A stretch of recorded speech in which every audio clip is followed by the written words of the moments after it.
마태복음 다시 시작하겠습니다. 오늘은 마태복음 8장부터 나갈 차례고, 마태복음은 누가복음이나 요한복음에 비해서 스케일이 좀 작죠. 스케일이 좀 작은데, 마태복음은 마태복음 나름대로의 또 은혜가 굉장히 커요. 예수님의 족보로부터 시작되는 그런 것으로 인해서 우리가 옛사람의 그 족보에서 이제 벗어버리고 새 언약 아래서 새 언약의 그 시작이시고 새 언약의 열매의 첫 열매이신 그리스도의 족보 안에 들어가서 우리가 얼마나 이 새 언약 아래에서 큰 위치를 차지하고 있고 우리에게 얼마나 큰 은혜가 주어졌는지를 이제 우리가 쭉 보고 있고요.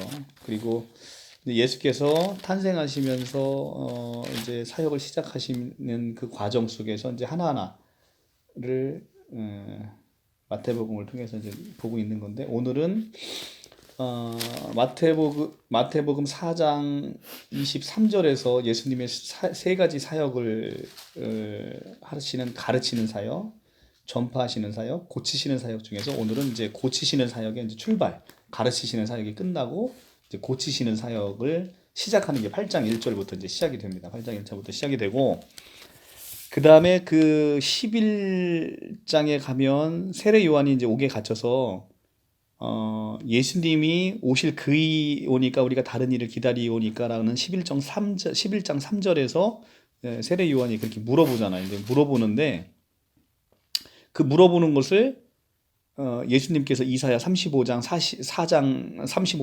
4절에서 6절의 말씀을 인용하면서 대답을, 내가 그 사람이다 라는 대답을 맹인이 보며 못 걷는 사람이 걸으며 나병 환자가 깨끗함을 받으며 못 듣는 자가 들으며 죽은 자가 살아나며 가난한 자에게 복음이 전파된다 하라라는 말씀으로 이사야서를 언급하면서 이걸 듣는 요한은 이분이 오실 그 메시아구나 라는 것을 어, 알아채잖아요. 이제 알아채는데 그 11장 5절의 기초 사실로서 실제 맹인이 보게 되고 못 걷는 사람이 걸어야 되고 나병 환자가 깨끗함을 받아야 되고 죽은 자가 살아나는 사역이 11장 이전에 있어야 내가 이러한 일을 했다라는 것을 예수님이 자기 입으로 얘기를 하실 수가 있잖아요. 그죠?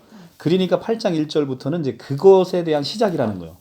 11장 5절의 말씀을 세례 요한에게 하시기 전에 그걸 이루시는 기초 사실에 대한 시작이다 라는 것이고, 일단 큰 흐름은 그렇게 보시고, 그리고 우리가 이제 8장 1절부터 나오는 이제 나병 환자를 치료하시고 백부장의 하인을 고치시고 그다음에 중풍병자를 고치시고 뭐 이런 많은 일들을 하시는 것을 이 마태복음의 마태는 예수님의 치유 사역은 치유 자체에 초점이 맞춰진 게 아니라 그런 예수님이 과연 누구냐, 이제 구약부터 예언되어 있는 그 메시아다라는 것의 포인트, 그거를 이제 신학적인 용어로는 기독론이라고 하거든요. 그러니까 예수 그리스도가 누구냐에 대한 그 기독론적 관점에서 이것을 성경을 읽어야지 예수님이 이러한 능력을 행하는 사람이다라는 것에 초점이 맞춰져서 이야기가 전개되는 것은 아니다. 그래서 기독론에 초점을 맞춰서 이해가 되고 예수님이 어떤 분이신지를 우리가 알 수 있는 대목이다라는 것이고요. 8장 1절에서 이제 산상수훈이 이제 끝났잖아. 지난번에 산상수훈의 결론이 지난 장에서 끝났고, 이제 산상수훈이니까, 산상수훈은 왜 산상수훈이냐면 산에서 강의를 하셔서 하신 거니까, 그러면 산에서 강의를 하셨으면 산에서 내려오셔야 되잖아요. 그지? 그러니까 8장 1절이 제일 먼저 시작되는 말이, 예수께서 산에서 내려오시니, 산에서 이제 강의를 다 마치시고 내려오셔서 이제 치유 사역, 힐링, 그러니까 세 가지 사역 중에 이제 힐링을 시작하는 거죠. 수많은 무리가 따르니라. 한 나병 환자가 나와 절하여 이르되 주여 원하시면 저를 깨끗하게 하실 수 있나이다 하거늘 예수께서 손을 내밀어 그에게 대시며 이르시되 내가 원하노니 깨끗함을 받으라 하시니 즉시 그의 나병이 깨끗하여진지라. 예수께서 이르시되 삼가 아무에게도 이르지 말고 가서 제사장에게 내 몸을 보이고 모세가 명한 예물을 드려 그들에게 입증하라 하시니라. 자, 이게 나병 환자의 믿음은 참으로 컸죠. 주께서 원하시면 언제든지 저를 깨끗하게 하실 수 있나이다 라는 믿음을 갖는데, 그 위에 바로 수많은 무리가 따른다라는 거와 사실은 어떻게 보면 오버랩되면서 약간은 수많은 무리가 따르기는 하는데 이 사람은 요한복음에서 나왔듯이 이 사람들이 오병이어의 기적이나 이런 많은 기적들을 보면서 어, 얘들이 떡을 먹고 배부른 까닭에 나를 따른다라고 하는 그 수많은 무리가 있는 반면에 어떤 예수가 누군지를 알아보고 우리가 그 예수가 어떤 분인지를 고백하면서 나의 믿음을 보이는 사람들이 따로 있죠. 그게 바로 이제 나병 환자와 같은 이런 사람이 주여 원하시면 저를 언제든 깨끗하게 할 수 있다 하거늘 예수께서는 손을 내밀어서 이 나병 환자에게 손을 댄다는 것은 이거는 그 당시에 유대인에게 있어서는 굉장히 금기시되는 건데 그에게 직접 손을 대시며 이르시되 내가 원하노니 깨끗함을 받으라 하시면서 하나님으로서 인간에 대한 긍휼하심이 그대로 나타나는 그에게 손을 대시며라고 하면서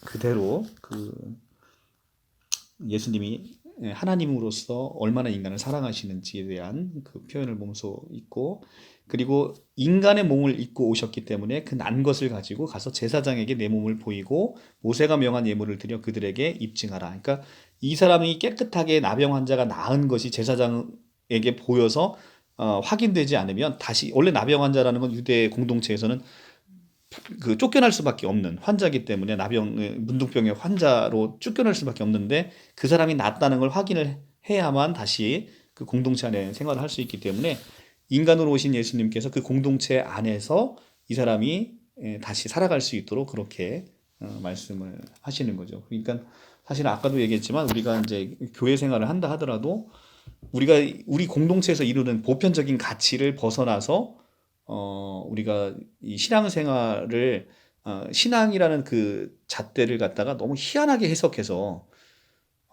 사회에 무리를 일으키는 많은 이단들이 있잖아요. 그러니까 그런 것들이 우리가 갖고 있는 보편적 가치를 넘어서서 하나님께서 하나님의 그 사랑이 보편적 가치를 뛰어넘는 비상식적인 게 하나도 없다는 거예요, 성경은. 그러니까 우리가 상식적으로 생각했을 때, 이건 뭐가 좀 교회에서 시키는데 뭔가 이상하다라고 생각을 하면 그것은 성경에 비춰 과연 그게 맞는지를 우리가 다시 한번 두드려 보실 필요가 있는 겁니다. 그렇지 않으면 늘상 그런 위험성에 빠져나갈 수 있는 것이고요. 자, 백부장. 이제 백부장의 하인을 고친다. 이 백부장이라는 것은 이방인의 그 모형으로 예형으로 나타나는 사람입니다. 이방인의 예형. 그러니까 원래는 하나님이 예수님께서 이스라엘 백성을 선택하셨죠. 이스라엘 백성으로 왔는데 이 백성들이 빛으로 오신 예수님을 알아보지 못하고 늘 어둠의 길 원해서 결국은 그 이스라엘 백성이 예수님을 십자가에 못 박혀 죽였는데 결국은 그로 인해서 복음이 이방인에게 먼저 건너가고 다시 이스라엘 구원받는 이 역사가 이루어지는 것인데 이 백부장은 이방인의 모형으로 여기서는 나타나는 것이고 예수께서 가버나움에 들어가시니 한 백부장이 나와 간구하여 이르되 주여 내 하인이 중풍병으로 집에 누워 몹시 괴로워하나이다 이르시되 내가 가서 고쳐주리라. 백부장이 대답하여 이르되 주여 내 집에 들어오심을 나는 감당하지 못하겠사오니 다만 말씀으로만 하옵소서. 그러면 내 하인이 낫겠사옵니다. 나도 남의 수하가 있는 사람이요 내 아래도 군사가 있으니 이더러 가라 하면 가고 저더러 오라 하면 오고 내 종도로 이것을 하라 하면 하나이다. 예수께서 들으시고 놀랍게 여겨 따르는 자에게 이르시되 내가 진실로 너희에게 이르노니 이스라엘 중 아무에게도 이만한 믿음을 보지 못하였노라. 또 너희에게 이르노니 동서로부터 많은 사람이 이르러 아브라함과 이삭과 야곱과 함께 천국에 앉으려니와 그 나라의 본 자손들은 바깥 어두운 데 쫓겨나 거기서 울며 이를 갈게 되리라. 예수께서 백부장에 이르시되 가라 내 믿음대로 될지어다 하시니 즉시 하인이 나으니라. 자, 이거 여기서 보면 이것은 이제 백부장의 하인을 고치는 얘기이긴 한데 이 백부장은 결국은 아까 이방인의 예형이라고 얘기를 했고 그것의 가장 핵심적인 얘기가 이제 11절에서 나오는데 너희가 이르노니 동서로부터 많은 사람들이 이르러 아브라함과 이삭과 야곱과 함께 천국에 앉으리라. 이제 이게 이제 로마서에 나오는 참 이스라엘이 무엇인지, 참 이스라엘 백성이 무엇인지. 그러니까 이삭으로부터 난 자라야 하는데 그 이삭도 영적인 의미의 이삭이지 혈통적 의미의 이삭이 아니라는 것을 이제 로마서 9장에서 우리가 나타나는데 그러니까 동서로부터 많은 사람들이 아브라함과 이삭과 야곱과 함께 천국에 앉아 있어서 새로운 이스라엘, 그러니까 예수 그리스도로 새 언약 아래 나타난 사람들이 참 이스라엘이다라는 것을 여기서 또 동일하게 얘기를 하고 계시는 거예요. 그래서 로마서 9장하고 연결해서 이 부분을 이해를 하고, 그러니까 우리가 사실은 이스라엘 역사는 결국은 모형적인 것이었고, 이스라엘 역사는 결국은 어, 참 이스라엘이 되어지는 새로운 백성들에 대한 그런 것의 예언의 모습으로 다 나타나는 거기 때문에 사실 구약을 볼 때 그렇게 보면 굉장히 은혜로운 거죠. 그 나라의 본자손은 바깥 어두운 데서 쫓겨나고 거기서 울며 이를 갈게 되리라. 실제 그래서 로마서 11장에 그러면 이스라엘 백성들은 구원을 받지 못하는 것이냐라고 했을 때 이방인의 수가 충만하게 찰 때 이스라엘 백성들이 그것을 시기하여 다시 구원으로 나아오는 그런 역사를 성경에서는 예언을 하고 있어요. 로마서 11장에 있는 말씀이고요.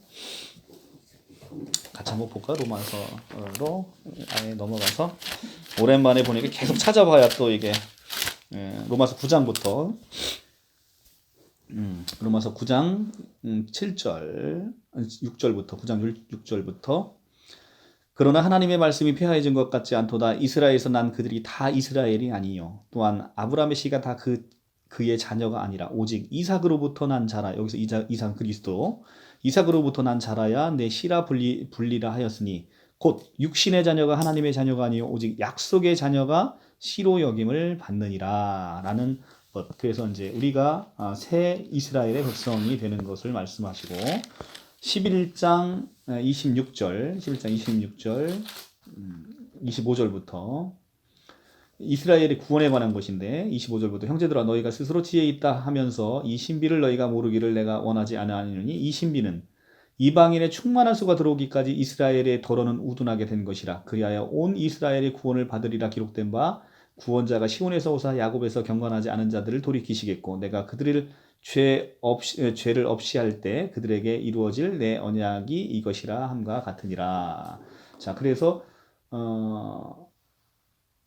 자, 그게 이제 25절이고 26절에 나온 거고 11절에 같이 보면 11절을 같이 보시면 11장 11절 그러므로 내가 말하노니 그들이 넘어지기까지 실족하였느냐 그럴 수 없느니라. 여기서 그들은 이스라엘 백성들. 그들이 넘어짐으로 구원이 이방인에게 이르러 이스라엘로 시기나게 함이니라.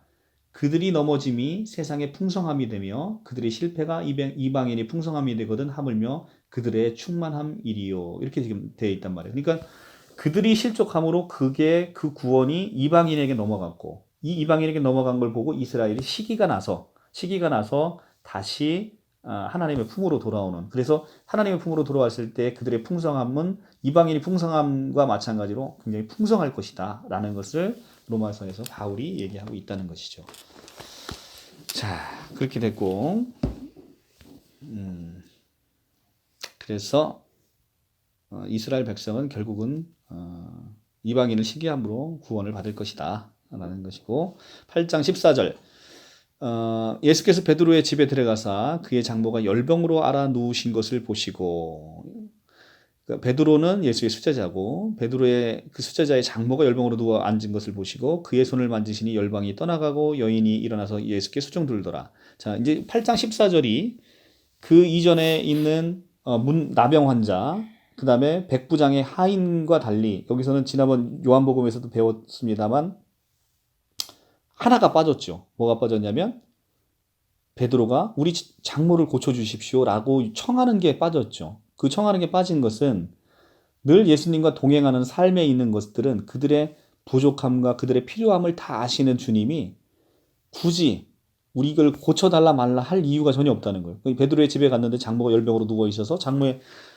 그 손을 만지니까 열병이 떠나가도록 늘 해주시는 거기 때문에 우리는 나병 환자와 백부장의 하인과 같이 그리스도와 동행하지 않는 사람의 경우에는 예수님께 청해서 해야 되겠지만 늘 예수와 동행하는 삶, 이런 삶을 사는 사람들은 그들의 필요를 그리스도께서 다 아신다라는 것을 우리가 이 장면에서도 확인할 수 있어요. 그래서 그 내용이 요한복음과 마찬가지로 늘 예수와 동행하는 사람에게 있어서는 그 부분이 빠져 있다라는 것을 알 수 있고, 그래서 사실 우리가 이제 살면서 뭐 기도의 경건한 시간을 갖는 것도 굉장히 중요하지만 항상 내 마음 가운데 내가 운전할 때나 뭐 자고 일어날 때나 어디 돌아다닐 때나 늘 그리스도와 함께 성령이 계시는 내 안에 있는 성령과 늘 대화하고 내 안에 있는 성령과 늘 교통하면서 누리는 은혜가 얼마나 큰지를 알 수가 있는 거예요. 그러면 그 항상 나에게 나오는 그 무시의 기도로 인해서 나의 필요함을 모든 것들 다 채워주신다라는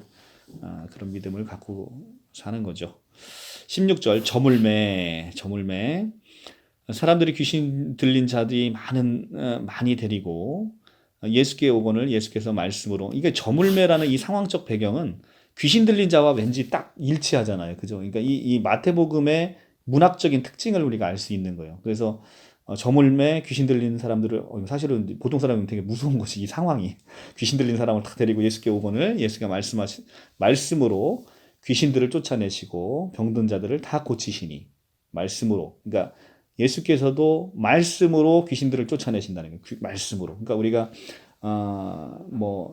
우리가 귀신 쫓아내고 뭐 병든 자를 다 고치고 이런 역사가 일어날 수 있어요. 지금도 일어날 수 있고 실제는 오지혜와 같은 선교 사역에서는 이런 일들이 실제 많이 아직도 일어나고 있다고 하는데 그러나 지금 우리나라 그러니까 우리와 같이 이렇게 성경이라는 복음이 완성되어 있는 것으로 나타나는 것에서는 이 말씀을 떠나서 어떤 신비주의적인 경향, 뭐 귀신을 쫓는다는 게 눈으로 현상으로 보여지거나 병든 자가 고쳐지는 현상으로 보여지거나 이런 것들을 믿고 신앙생활하는 사람이 얼마나 저급한 믿음을 갖고 있는지를 알 수 있는 거예요. 이 체험이라는 것은 믿음이 부족한 자에게 보여지는 것들.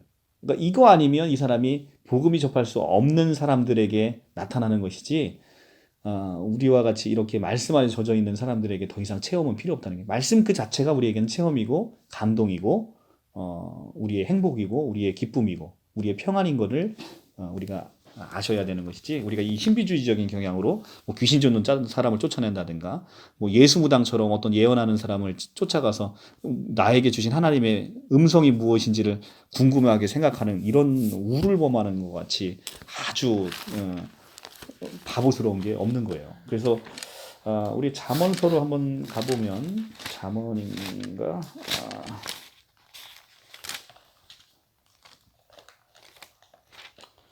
잠언이 아니고 전도서인가 보구나. 전도서에 보면 전도서 7장 14절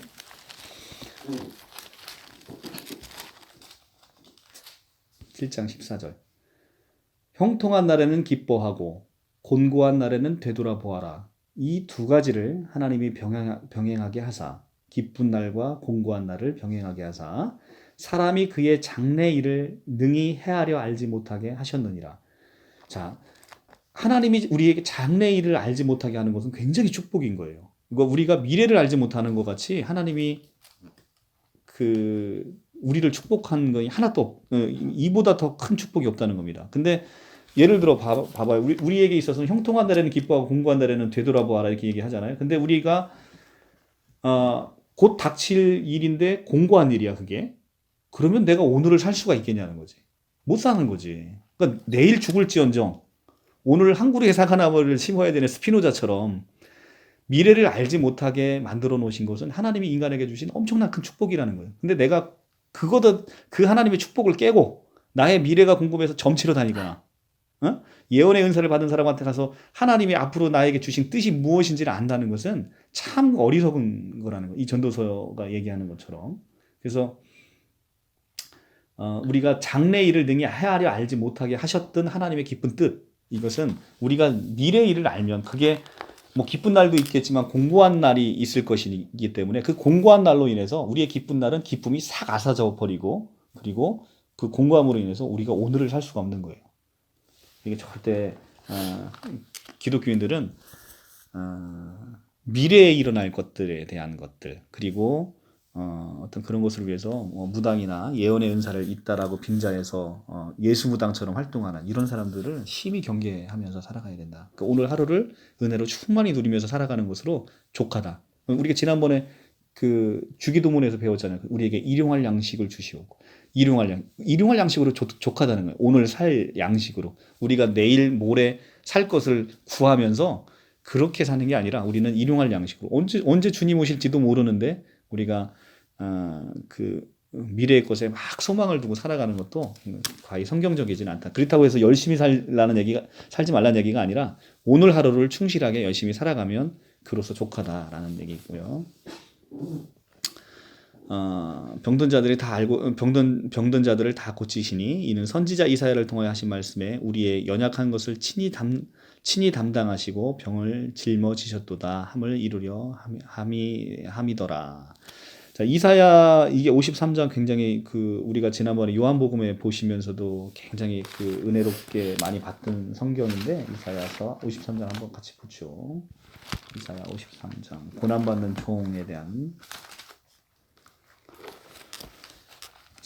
고난받는 종 이사야 53장은 진짜 참으로 많이 묵상하면서 은혜 받으셔도 좋은 성경이에요. 그래서 53장 1절부터 5장 6절까지 한번 읽어볼게요. 우리가 전한 것을 누가 믿느냐? 여호와의 팔이 누구에게 나타나느냐? 그는 주 앞에서 자라나기를 연한 순 같고 마른 땅에서 나온 뿌리 같아서 고운 모양도 없고 풍채도 없은즉 우리가 보기에 흠모할 만한 아름다운 것이 없도다. 예수는 진짜로 우리가 보기에 흠모할 만한 아무것도 없었어요. 그리고 이제 예루살렘 입성할 때도 보면 나귀 새끼의 아주 연약한 모습으로 아주 순한 모습으로 그 전사의 모습이 아니라 그렇게 흠모할 만한 아무것도 없는 모습으로 이 땅 가운데 오셔서 말구유에서 태어나셨고 그리고 인간으로서는 우리가 이제 인간적인 모습으로 보면 흠모할 만한 아무 아름다운 것이 없도다. 그는 멸시받아 사람들에게 버림을 받았으며 이스라엘 백성들에게 버림을 받았죠. 간고를 많이 겪었으며 질고를 아는 자라. 마치 사람들이 그에게 얼굴을 가리는 것 같이 멸시를 당하였고 우리도 그를 귀히 여기지 아니하였도다. 그는 실로 우리의 질고를 지고 우리의 슬픔을 당하였거늘 우리는 생각하기를 그는 징벌을 받아 하나님께 맞으며 고난을 당한다 하였노라.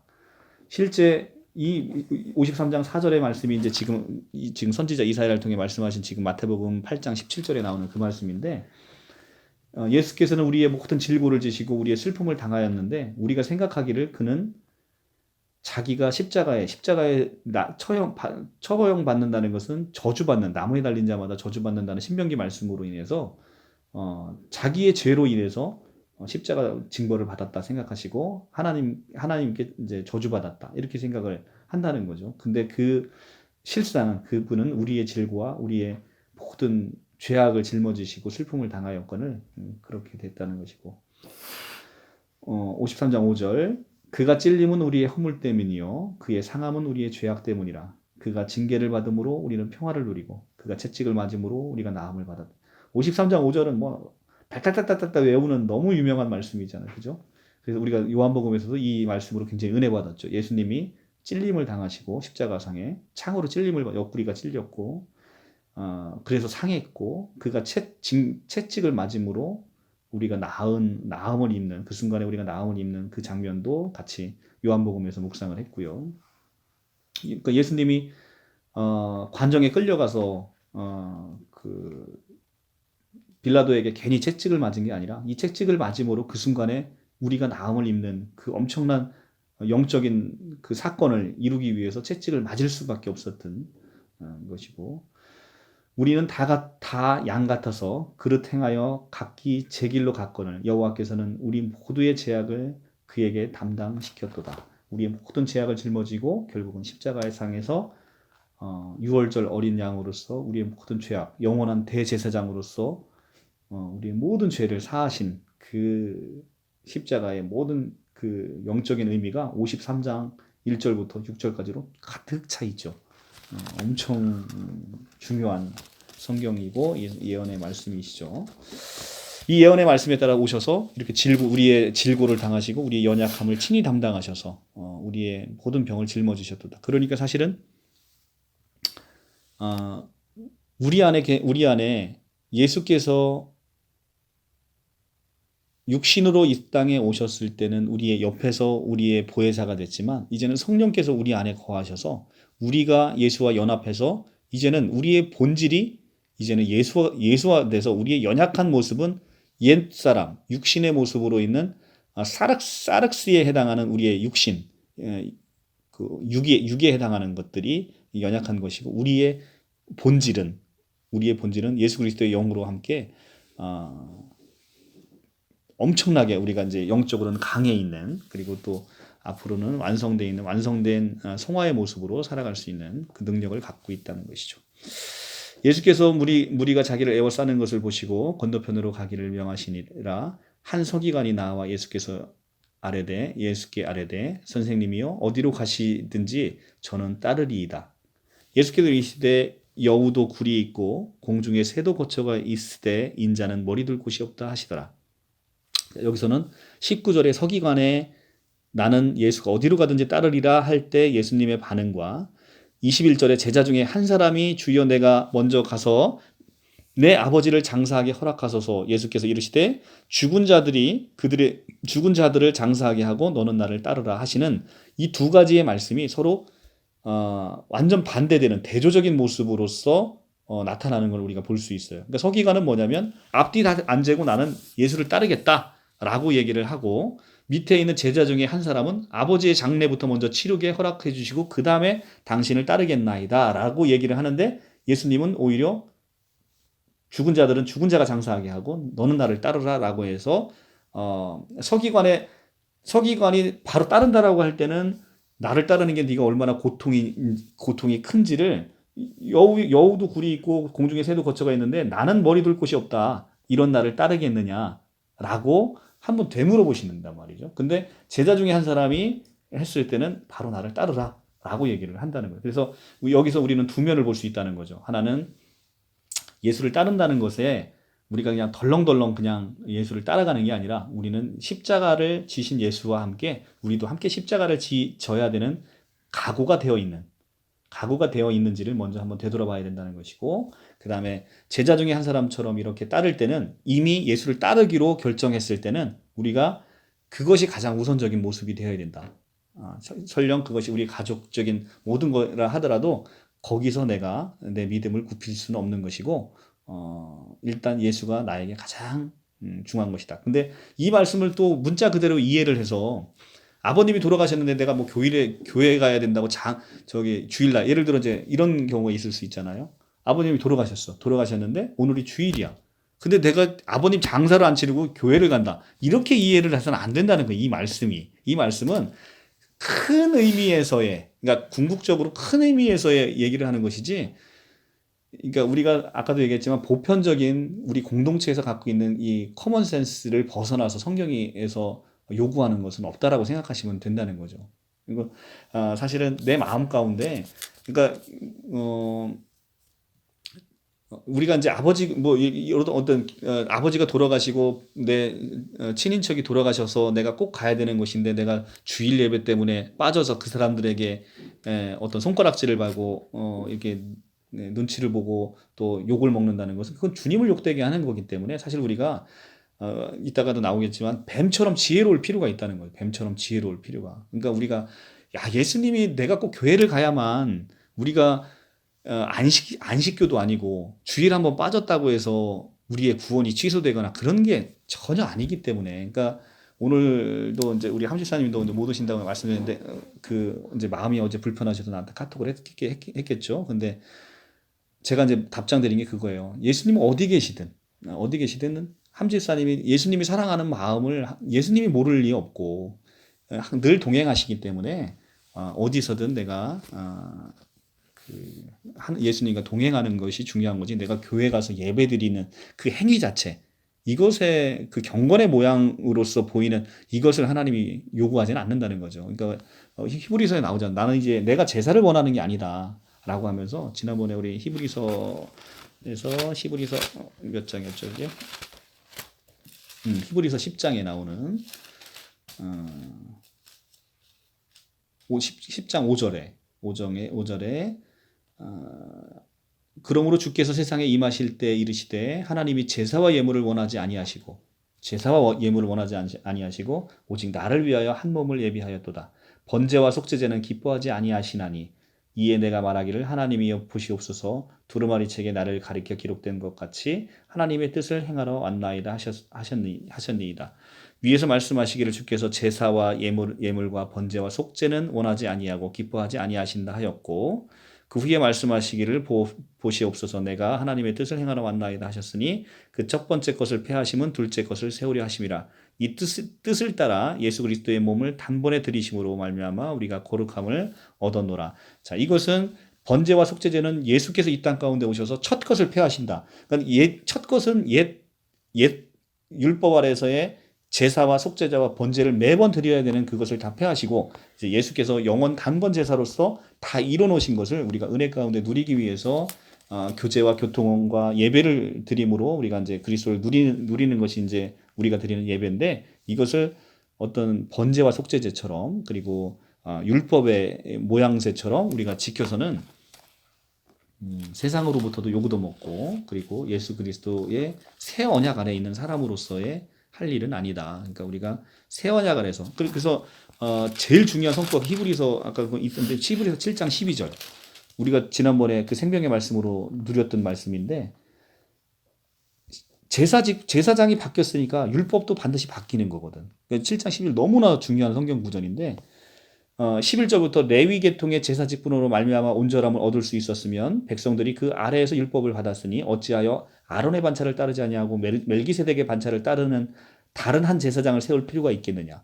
자, 멜기세덱의 반차를 따라서 예수님이 아론의 반차를 접어두고 새로운 멜기세덱의 반차를 따르는 제사장으로서 대제사장으로 오셨고 제사장이 바뀌었은즉 이제는 율법도 바뀌어서 이제는 예전처럼 드렸던 우리의 그런 경건의 모습이 다 없어지고 우리는 이제 그리스도 안에서 안식하고 그리스도를 누림으로써 새 언약 안에서 모든 것들이 그래서 우리가 마태복음에서 율법에서 얘기하고 있는 것들을 다 예수님이 새 언약 안에서 새로 풀어줬잖아요. 살인하지 말라 하였는데 살인하지 말라는 의미는 어떤 의미? 예전에는 육신으로 사람을 찔러 죽이는 그런 살인만을 얘기했는데 이제는 사람을 미워하는 것도 너희가 살인하는 것이다라고 새로 풀어줬단 말이에요. 근데 그거를 새 언약 안에서는 더 지키기가 어렵다는 거죠. 근데 그거를 누가 한다고? 그리스도가 내 안에서 그리스도가 그걸 다 이미 이루셨고 그 일을 그리스도가 하신다는 얘기지 너희에게 그걸 율법으로 명령하신 것은 아니시다라는 것을 강의를 통해 얘기를 했는데 이렇게 제사장이 바뀌었기 때문에 율법의 모든 것도 새로운 의미로 이해되어야 된다라고 얘기를 하고 계시는 거고요. 7장 12절 너무 중요한 성경 히브리서 7장 12절 제사장이 바뀌었은즉 이제는 모든 율법도 바뀌어서 그 율법 안에 있는 그런 것들이 새로운 의미를 갖게 됐다는 것입니다. 자, 그래서 이제 23절 이게 이제 지난번에 얘기했던 항해에 대한 이고 기억하실는지 모르겠는데 마태복음의 항해는 승리한 항해, 고백의 항해고 마가복음의 항해는 실패한 항해. 그래서 더욱더 이들이 아둔하게 되는 그런 항해의 모습으로 나타나는 것을 지난번에 말씀드렸고 마태복음의 항해는 그러니까 예수께서 믿음이 적은 것을 꾸짖는다는. 근데 결국은 그 겨자씨만한 믿음으로써 모든 것을 다 이룰 수 있는 그 믿음이 작은 믿음으로써 모든 걸 할 수 있는 믿음 있음을 강조하기 위한 것이지. 근데 믿음이 적은 건 꾸짖었지만 그 믿음이 있음을 강조해서 그 믿음이 나중에 얼마나 크게 우리가 이루어지는지를 보여주는 게 이제 마태복음의 마태의 시각. 그래서 마태는 이 항해를 고백적인 항해로 나중에 끝맺음을 한다는 거죠. 그게 이제 동일한 항해 사건인데 병행 본문인데 우리가 주의 깊게 보지 않으면 마태와 마가의 그 시각적인 차이를 180도 다르잖아요. 두 개가 똑같은 항해 사건인데 그거를 우리가 인식하지 못한다는 거죠. 자, 23절에서 배에 오르심에 배라는 것은 교회를 상징하고 있죠. 배에 오르심에 제자들이 따랐더니 바다에 큰 놀이 일어나. 자, 예수를 따르자마자 큰 놀이 일어난다는 것은 마태 공동체에 그 닥치는 큰 박해를 상징하는 것인데 이제 마태의 교회 공동체에 닥친 큰 박해가 예수를 따름으로 인해서 곧 시작된다는 걸 우리가 알 수 있어요. 예수를 따랐더니 큰 놀이 일어났다. 그러니까 우리도 예수를 따르게 되면 세상적으로 오는 여러 가지 박해, 여러 가지 또 경제적인 손해 이런 것들이 곧 우리에게 일어날 수 있다는 것이고 실제로 예수를 따름으로 인해서 초대교회 사람들은 엄청나게 핍박을 받았고 또 목숨을 내놔야 했고 우리같이 지금같이 이렇게 평안한 이렇게 신앙생활하는 그런 상황이 아니었죠. 그럼에도 불구하고 그리스도를 따르는 그런 생활들을 했다는 거고요. 그래서 큰 놀이 일어났다는 것은 예수를 따르면서 겪게 된 우리의 고난, 핍박 이런 것들을 얘기하고 큰 놀이 일어나 배가 물결에 덮게 되었으니 예수께서 주무시는지라. 예수가 주무신다는 것은 예수님이 아까 이게 이런 모든 것들을 제가 기독론에서 이해를 해야 된다고 얘기를 했는데 예수가 누구신지를 보여주는 거예요. 그 모든 핍박과 환난 가운데 예수님은 평안함을 유지하시는 예수 그리스도의 주권, 예수 그리스도의 안정성 이런 것들을 표현하고 있는 것이죠. 예수께서는 주무시는지라. 그 제자들이 나와 깨우며 이르되 주여 구원하소서 우리가 죽겠나이다. 예수께서 이르시되 어찌하여 무서워하느냐 믿음이 작은 자들아. 이것도 이제 마가복음하고 차이죠. 먼저 제자를 먼저 꾸짖어요. 어찌하여 무서워하느냐 믿음이 작은 자들아 라고 하시고 곧 일어나 바람과 바다를 꾸짖으시니 아주 잔잔하게 되거늘. 그 사람들이 놀랍게 여겨 이르되 이가 어떠한 사람이기에 바람과 바다도 순종하는가 하더라. 이렇게 돼 있죠. 그래서 여기서 이가라고 얘기하는 것도 늘 이 제자들이 마태복음은 믿음이 있음을 강조하는 측면이 크기 때문에 이가라는 것은 늘 예수와 같이 함께 있는 그러니까 나랑 함께 있는 사람을 이라고 얘기하지 그이라고 얘기는 안 한다는 거죠. 이라고 얘기하죠. 그죠? 그래서 늘 함께하는 제자들이 놀랍게 여겨 이가 어떤 사람에게 바람과 바다도 순종하는가라는 이 의미는 마태복음의 항해 사건의 승리의 결말로 비춰보면 이것은 분명히 좌절의 얘기가 아니라 어떤 사람이기에 바람과 바다도 순종하는가 하더라. 감동으로 끝나는 거죠. 놀라운 감동으로 끝나는 거다. 그 이미지라는 거예요. 이 마태복음에서는. 마가복음은 좌절의 이미지로 끝나는 것이고. 자, 또 예수께서 건너편 가라다 지방에 가심에 귀신 들린 자 둘이 무덤 사이에서 나와 예수를 만나니 그들이 몹시 사나워 아무도 몹시 사납다는 거예요. 이 귀신이 나왔는데 몹시 사납다는 거예요. 자, 몹시 사나워 근데 이 사나운 귀신이 나중에 돼지에게 들어가서 바다로 들어갑니다. 그러면 바다가 더 몹시 사나운 귀신이 들어갔으니까 더 빙의가 돼서 훨씬 더 무서운 바다가 되는데 이제 두 번째 항해는 첫 번째 항해에 나타난 그 바다보다 훨씬 고난과 핍박이 훨씬 센 바다로 표시되는 것이죠.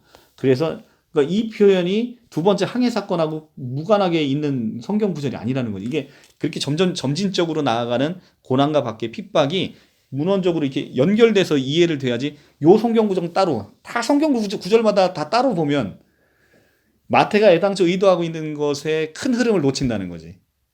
그래서 성경을 그렇게 보면 안 되고 큰 흐름으로 같이 봐야 된다는 거예요.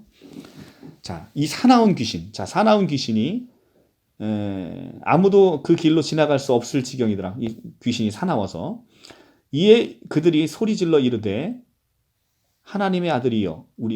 여기서 그들이라는 것은 귀신이죠. 그 사나운 귀신이 소리질러 이르되 하나님의 아들이여. 귀신들을 알아본 거죠. 예수가 누군지. 지금 기독론의 입장에서 이거를 마태가 쓰고 있는데 제자들은 못 알아보는 그 하나님의 아들을 귀신은 귀신같이 알아보는 거예요. 그래서 귀신인 거야. 귀신같이 알아봐서 그래서 귀신인 거예요. 그래서 하나님의 아들이여 우리가 당신과 무슨 상관이 있겠나이까 때가 이르기 전에 우리를 괴롭게 하시려고 여기에 오셨나이까 하더니 예수가 왔다는 것은 자기의 모든 것들이 이제는 머리가 밟혀서 이제 끝나버리는 것이기 때문에 귀신은 예수를 보고 벌벌 떨 수밖에 없는 거죠. 마침 멀리서 많은 돼지떼가 먹고 있는지라 귀신들이 예수께 간구하여 이르되 만일 우리를 쫓아내시려면 돼지떼에 들여 보내주소서 하니 참 귀신들은 참 돼지도 감사한가 보네요. 그러니까 돼지떼에 사람에서 나와서 돼지떼에 들어가게 하여 주소서 그들에게 가라 하시니 귀신들이 나와서 돼지에게 들어간지라 온 떼가 비탈로 내려가 이제 바다에 들어가죠. 그죠? 바다에 들어가서 물에 몰살되거늘 그러면 더 무서운 바다가 되고 두 번째 항해 때는 더 무서운 바다를 만나게 된다는 거예요. 치닫던 자들이 다 시내에 들어가 이 모든 일과 귀신 들린 자들의 일을 고하니 온 시내가 예수를 만나려고 나아가 보니 그 지방에서 떠나기를 간구하더라. 9장 1절 예수께서 배에 오르사 건너가 본 동네에 이르시니 침상에 누운 중풍병자들이 사람들을 데리고 오거늘 예수께서 그들의 믿음을 보시고 자 여기서 중요한 것은 중풍병자가 있어요. 그 사람들이 그들을 데리고 옵니다. 그 예수께서 누구의 믿음을 보시고 그들은 누구요? 중풍병자를 데리고 온 사람들의 믿음을 보시고 중풍병자에게 이르시되 작은 자야 안심하라 내 죄 사함을 받았느니라. 자 이것은 이제 중요한 영적인 의미가 있는데 중풍병자와 같이 우리의 삶 가운데는 예수께서 아예 우리가 나아가지 못하는 그 어, 상황적으로 너무나 지칠 대로 지치고 너무나 그 마음이 완악하고 더구나 그 이 완고해져서 또는 어떤 사람은 아예 자포자기해서 주님께 나아가지 못하는 사람들을 우리가 주변에서 볼 수 있다는 거죠. 그 사람들에게 있어서는 결국은 믿는 먼저 된 사람들의 도움이 필요하고 그 사람들이 이 중풍병자를 데리고 침상에 누워 있으니까 아무것도 하지 못하는 그 사람을 우리가 데리고 갈 필요가 있다는 거예요. 그리스도 앞으로. 그래서 그들이 데리고 가는데 이 사람을 불쌍히 여겨서 데리고 가는 그들의 믿음을 보시고 중풍병자에게 이르시되 작은 자야 안심하라 내 제 사함을 받았도다. 이렇게 할 수 있다는 거죠. 그래서 우리의 믿음을 보시고도 그 나아간 사람에게 우리에게 은혜가 베풀어지는 것을 우리가 이 장면에서 볼 수 있고요.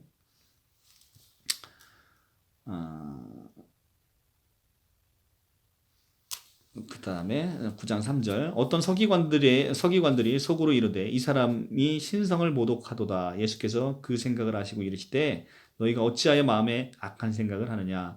내 죄 사함을 받았느니라 하는 말과 일어나 걸어라 하는 말 중에 어떤 것이 쉽겠냐. 그러나 인자가 세상에서 죄를 사할 권능이 있는 줄을 너희로 알게 하려 하노라 하시고 중풍병자에게 말씀하시되 일어나 내 침상을 가지고 집으로 가라 하시니 그가 일어나서 집으로 돌아가거늘 무리가 보고 두려워하여 이 권능을 사람에게 주신 하나님께 영광을 돌리니라. 자, 우리가 인자가 세상에서 죄를 사할 권능. 그러니까 예수는 참으로 이 땅에 오셔서 우리에게 죄 사하는 권능을 보여주셨단 말이에요. 그러니까 예수가 죄 사하는 권능을 보여준다는 것은 구약에서 얘기하는 누구라는 거예요? 여호와라는 거거든요. 여호와. 그러니까 여호와 하나님만이 죄를 사할 권능이 있는데 인간으로 오신 그분께서 죄를 사할 권능을 갖고 오셨다. 그분이 바로 여호와라시는 것을 우리가 알 수 있다. 그러니까 여호와는 누누이 강조하지만 삼위일체 하나님의 아들이다 라는 것을 우리가 다시 한번 이것을 통해서 알 수가 있고요. 자, 오늘은 17절까지만 하도록 할게요. 자, 이제 마태를 부르시다. 예수께서 그곳을 떠나 지나가시다가 마태라 하는 사람이 세관에 앉은 것을 보시고, 마태는 세리죠, 세리. 예. 그러니까 세리와 창녀, 가장 욕먹는 유대인들의 그 사람인데, 마태가 세리였고, 세관에 앉아 있는 것을 보시고 이르시되 나를 따르라 하시니 일어나 따르니라. 예수께서 마태의 집에서 앉아 음식을 잡수실 때 많은 세리와 죄인들이 와서 예수와 그의 제자와 함께 앉았더니 이 세리와 죄인들을 함께 앉는 것 자체가 유대인들에게 있어서는 금기시되었는데 예수는 그런 사람들을 위해서 이 땅 가운데 왔다는 것이고요. 바리새인들이 보고 그의 제자들에게 이르시되 어찌하여 너희 선생은 세리와 죄인들과 함께 잡수시느냐. 바로 지적질 나오죠. 바로 지적질 바리새인들이 보시고 예수께서 들으시고 이르시되 건강한 자에게는 의사가 쓸데없고 병든 자에게라야 쓸데가 있느니라. 자, 이게 굉장히 중요한 말인데 자, 우리가 스스로 자만하고 우리가 스스로 구원에 이를 수 있는 자에게 예수는 필요 없다는 겁니다. 우리는 우리 스스로 할 수 없음을 고백하고 우리 스스로 우리에게는 구원자가 필요하고 예수 외에는 구원자가 없다라는 고백이 이루어질 때 그리고 우리 스스로 아무것도 할 수 없다라고 고백되어질 때 비로소 예수는 우리에게 역사한다는 거죠. 건강한 자에게 의사가 쓸데없고 병든 자에게 필요하듯이 병든 자라는 것은 우리의 영적 상태가 이제는 아무것도 우리 스스로를 의지할 데 없는 것. 그러니까 우리에게 모든 소망은 그리스도밖에 없는 것이 이제 깨달아질 때, 나 스스로의 힘으로는 아무것도 할 수 없구나 라는 것이 느껴질 때 비로소 복음은 역사할 수 있다는 것이죠. 너희는 가서 내가 긍휼을 원하고 제사를 원치 아니하노라 하신 뜻이 무엇인지 배우라.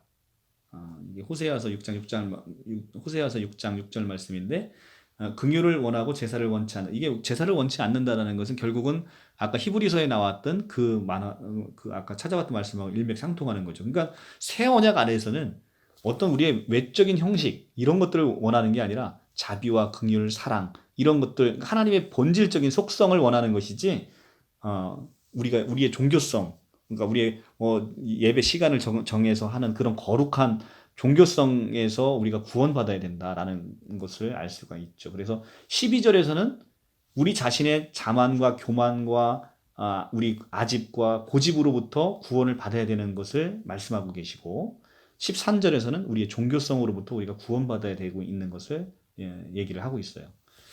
자, 나는 의인으로부터 의인을 부르러 온 것이 아니라 죄인을 부르러 왔노라 하시니라. 자, 그러니까 어떤 사람들이 이러잖아. 나는 죄가 많아서 교회 못 간다고 하는 사람. 의인을 부르러 온 게 아니라 죄인을 부르러 왔다니. 우리가 교회에 가는 것은 죄가 많기 때문에 교회를 가는 것이지 죄 없는 사람이 교회 가서 할 게 뭐가 있어요.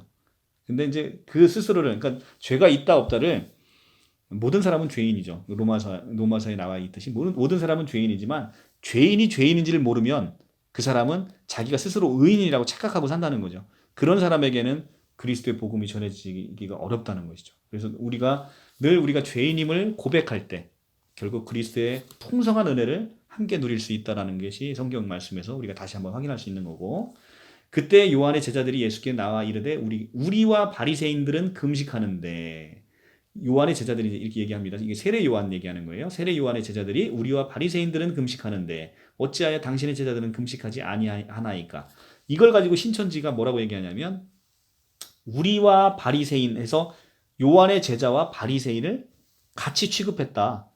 동급으로 취급했다 이거예요. 그러니까 세례 요한의 제자들이 바리새인과 같이 취급을 했기에 바리새인은 구원받지 못한 자니까 세례 요한이 배도했다라는 세례 요한 배도 교리의 하나의 이론적 근거로 이 9장 14절을 쓰고 있어요. 우리와 바리새인은 금식하는데 라고 해서 우리와 바리새인은 한 통 속으로, 그 다음에 예수와 예수의 제자를 한 통 속으로, 그러니까 세례 요한은 예수와 배치되고 있다. 이렇게 지금 주장을 하는데 이 성경 구절이 그 성경 구절이 아니잖아요. 그러니까 유대인에게 있어서 금식은 3대 경건이라고 해요. 기도 생활, 금식, 그다음 금식하고 있는 거, 경건 생활에 기도와 금식은 3대 경건의 가장 중요한 부분이라고 얘기를 했잖아요. 그래서 우리와 바리새인은 유대인으로서 금식하는데 당신의 제자들은 왜 하지 않느냐를 물어보는 것이지 둘을 한 통 속으로 묶는 게 그런 의미가 아니잖아요. 그러니까 어떻게 그렇게 이상하게 성경을 해석할 수 있는지 모르겠어요. 예수께서 그들에게 이르시되 예를 들면 그러면 나와 김정은도 예를 들어 화장실을 하루에 한 번씩 간다. 변을 본다. 나도 하루에 한 번씩은 변을 보는데 나와 김정은은 하루에 한 번씩 변을 보는데 왜 당신은 이틀에 한 번씩 변을 보시고 그러면 나랑 김정은하고 내가 한통속이라는 걸 얘기하는 게 그걸 얘기하는 게 아니잖아. 변을 본다는 그 자체, 거기에 포커스를 맞춰서 얘기를 하는 거고, 이것도 금식이라는 거에 포커스를 맞추는 것이지 우리와 바리새인을 한통속으로 묶는 거에 포커스가 맞춰진 게 아닌데 어떻게 그렇게 성경을 해석할 수 있냐는지 참 의문이 갑니다. 예수께서 그들에게 이르시되 혼인집 손님들이 신랑과 함께 있을 동안에 슬퍼할 수 있느냐? 그러나 신랑을 빼앗길 날이 이르리니 그때는 금식할 것이니라. 생배 조각을 낡은 옷에 붙이는 자가 없나니 이는 기우는 것이 그 옷에 당기어 헤어짐을 더하게 되며 새 포도주를 낡은 가죽 부대에 넣지 아니하나니 그렇게 하면 부대가 터져 포도주도 쏟아지고 부대도 버리게 됨이라. 새 포도주를 새 부대에 넣어야 둘 다 보존되느니라. 자, 15절의 말씀은 혼인집의 손님들이 신랑과 함께 있을 동안에 슬퍼할 수 있느냐? 그러니까 슬퍼하지 않는다는 얘기고, 그러나 신랑을 빼앗길 날이 이르리니 그때는 금식할 것이다. 우리가 그리스도를 누리고 있을 때 우리가 사실은 금식이라는 것도 이제 어떤 그런 외식과 남에게 보여주거나 뭐 이런 어떤 우리 세속적인 뜻을 이루기 위해서 하는 금식, 그런 금식은 바람직하지 않은 것이고, 우리가 그리스도를 빼앗겼을 때 내 마음 가운데 그리스도에 대한 아무런 감동이 없고 늘 평온하고 늘 함께하는 그리스도가 어느 날 내 안에서 없는 것 같이 느껴질 때, 그때 우리가 금식함으로 그리스도의 영을 다시 회복하는 것이지, 우리가 아무 때나 뭐 금식해서 그걸 외형적인 모습으로 하는 게 아니고, 그래서 금식은 내 안에 그리스도의 영이 어느 날 느껴지지 않을 때 우리가 그리스도를 찾기 위해서 신랑 대신 예수님을 찾기 위해서 우리가 금식할 필요가 있고요. 그 다음에 이제 새 포도주와 낡은 부대는, 새 포도주는 복음을 얘기하는 것이고 낡은 부대는 율법. 그러니까 그러니까 새 포도주는 복음, 낡은 가죽 부대는 율법 또는 율법 학자 또는 바리새인, 이런 것들을 얘기하고 있는 건데, 그래서 새 포도주를 만들어서 새 부대에 넣어야 여기서 가장 중요한 단어는 둘입니다. 둘이 다 보존되느니라. 둘이 다 보존되느니라. 자, 율법이 나쁜 것이냐? 그렇지 않다라고 로마서에서 바울이 얘기를 하고 있어요. 근데 제가 이제 이게 비교표를 보고 온 건데 이게 마태와 마가와 누가의 시각인 건데 이것을 같이 그 대조표를 보면 되게 은혜로운 게 마태복음에서 이제 9장에서 나오는 것은 새 포도주는 새 부대에 넣어야 둘 다 보존된다라고 해서 둘 다 보존되는 걸 강조하고 있어요. 근데 마가복음 2장 22절 2장 22절에 가면 뭐라고 마가가 얘기하냐면 새 포도주를 낡은 가죽 부대에 넣는 자가 없나니 만일 그렇게 하면 새 포도주가 부대를 터뜨려 포도주와 부대를 버리게 되느냐. 그래서 오직 새 포도주는 새 부대에 넣느니라 하셔서 과거와의 절단을 얘기하고 있어요. 그러니까 마가는 새 포도주는 무조건 새 것에 넣어야 된다라는 이 복음적인 측면을 훨씬 강조한 반면에 마태는 새 포도주는 새 부대에 넣어야 둘 다 보존된다. 옛 것과 새 것을 강조를 하고 있어요. 그런데 또 누가는 또 달라요. 누가복음 5장 39절에 가면 뭐라고 얘기하고 있냐면 이렇게 얘기하고 있어요. 누가복음 5장 37절부터 새 포도주를 낡은 가죽 부대에 넣는 자가 없나니 만일 그렇게 하면 새 포도주가 부대를 터뜨려 포도주가 쏟아지고 부대도 못 쓰게 되느니라. 새 포도주는 새 부대에 넣어야 할 것이니라 라고 끝맺지 않고 39절에 묵은 포도주를 마시고 새 것을 원하는 자가 없나니 이는 묵은 것이 좋다 함이니라. 옛 것을 더 칭송을 하고 있어요.